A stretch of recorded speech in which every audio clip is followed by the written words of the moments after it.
এখানে প্রশ্নটিতে বলেছে একটি সমবাহু ত্রিভুজের পরিব্যাসার্ধ ও অন্তঃব্যাসার্ধের পার্থক্য 5√3 সেমি হলে ত্রিভুজের ক্ষেত্রফল নির্ণয় করো। তাহলে এখানে আমরা একটা সমবাহু ত্রিভুজ নিয়ে নিচ্ছি, ধরে নিচ্ছি সমবাহুর প্রত্যেকটা বাহু হচ্ছে এ একক। এবার সমবাহুর উপর আমরা যদি অন্তবৃত্ত অঙ্কন করি তাহলে কি করব, কোণগুলোকে অর্ধেক করব। তাহলে এই কোণগুলোকে যদি আমরা অর্ধেক করি তাহলে এখানে যে কেন্দ্রটা ছেদ করবে সেই কেন্দ্রটা থেকে কিন্তু আমরা এখানে বৃত্ত অঙ্কন করতে পারবো। তাহলে এখানে এই যে একটা বৃত্ত অন্তবৃত্ত হবে, এই অন্তবৃত্তর ব্যাসার্ধটাকে যদি আমরা আর ধরি এবং এখানে দেখবে 3টি সমান ভাগে এখানে ভাগ করা যাবে, ত্রিভুজটাকে সমান 3টি ভাগে ভাগ করা যাবে। তাহলে আমরা ধরে নিচ্ছি এই যে ভাগটা হলো, এই ভাগের ক্ষেত্রে এটা হচ্ছে উচ্চতা আর, অথবা এই অন্তবৃত্তের ব্যাসার্ধ হচ্ছে আর। তাহলে আমরা এখানে লিখতে পারি কি, সমবাহু ত্রিভুজটার ক্ষেত্রফল। এখানে প্রত্যেকটা বাহু আমরা ধরে নিচ্ছি, যে ধরি ত্রিভুজটির প্রতিটি বাহুর দৈর্ঘ্য সমান চিহ্ন এ একক এবং অন্তবৃত্তের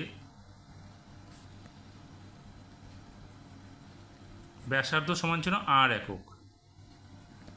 তাহলে আমরা কিন্তু এখানে লিখতে পারি, যেহেতু এটা সমবাহু ত্রিভুজ, তাহলে সমবাহু ত্রিভুজের ক্ষেত্রফল কি, √3/4 ইন্টু বাহু স্কোয়ার, বাহু বলতে এখানে এ স্কোয়ার, সেটা সমান চিহ্ন কী করতে পারি, এখানে দেখবে সমবাহু ত্রিভুজের এখানে যে আমরা অন্তবৃত্ত যদি অঙ্কন করি তাহলে এখানে 3টে সমান ভাগে ত্রিভুজ আমরা তৈরি করতে পারবো।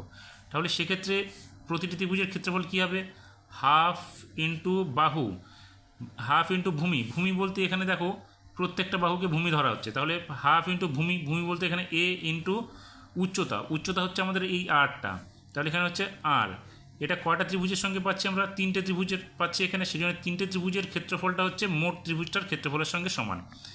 বা √3 ইন্টু a²/4 ইকুয়ালস টু কী হচ্ছে এখানে 3ar/2 হবে। বা এখানে দেখো এ একটা করে বাদ গেলে উপরে হচ্ছে কি √3 ইন্টু এ বাই এখানে 2 2 কাটে গেলে এখানে হবে 2 ইকুয়ালস টু কি 3r/1। বা এখানে আমাদের আর এর মানটা চাইছে, তাহলে এখানে আমরা যদি আর ইকুয়ালস টু বের করি তাহলে দেখো আর এর মানটা কত হবে, এখানে হচ্ছে √3 a√3/6, এটা আমাদের হয়ে যাবে আর এর মান।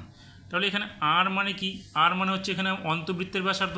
এবার সমবাহু ত্রিভুজের ক্ষেত্রে কি হয়, তাহলে অতএব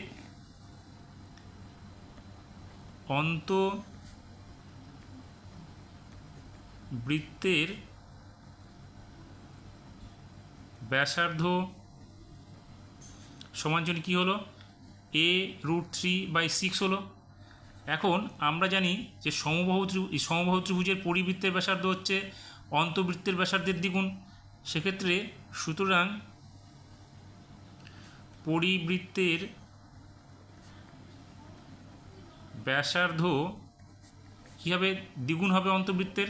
তাহলে 2 গুণ a√3/6, 2 দিয়ে এটা কাটলে কত হবে 3, তার মানে হচ্ছে a√3/3। এখন প্রশ্নে বলেছে কি আমাদের, পরিবৃত্তের ব্যাসার্ধ থেকে অন্তবৃত্তের ব্যাসার্ধ বিয়োগ করলে আমরা কত পাবো বলেছে, এখানে 5√3। তাহলে আমরা লিখতে পারি সুতরাং পরিবৃত্তের ব্যাসার্ধ হচ্ছে a√3/3 মাইনাস অন্তবৃত্তের ব্যাসার্ধ হচ্ছে a√3/6, তাহলে a√3/6 ইকুয়ালস টু কি 5√3। তাহলে এখানে আমরা লসাগু করলে কি পাবো, এখানে 6 পাবো লসাগু, তাহলে এখানে হবে 2a√3 minus a√3 equals to 5√3। বা এখানে কি হচ্ছে, শুধু a√3/6 ইকুয়ালস টু কী হবে 5√3, যেখানে a ইকুয়ালস টু কী হবে 5√3 ইন্টু 6/√3, √3 কেটে গেলে এখানে আমরা কত পাচ্ছি, এর মান হচ্ছে 30। এবার আমাদের কি, আমাদের এখানে চাইছে কি ত্রিভুজটির ক্ষেত্রফল, বলছে এই যে বলছে সমবাহু ত্রিভুজটির ক্ষেত্রফল নির্ণয় করো, তাহলে এখানে অতএব ত্রিভুজটির ক্ষেত্রফল কী হবে? অতএব ত্রিভুজটির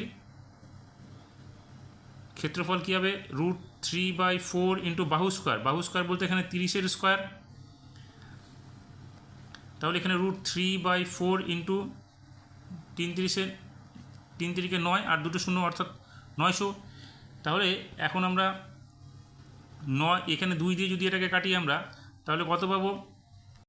4 দিয়ে এটাকে ভাগ করলে হবে 4 দুগুণে 8, হাতে থাকবে 1, 10 হলো, 4 দুগুণে 8, এখানে 10 থেকে 2 গেলে 8 গেলে 2 থাকবে, তাহলে 20 হলো, 4 5 20, তার মানে হচ্ছে 225 √3 হচ্ছে আমাদের এই সমবাহু ত্রিভুজটির ক্ষেত্রফল।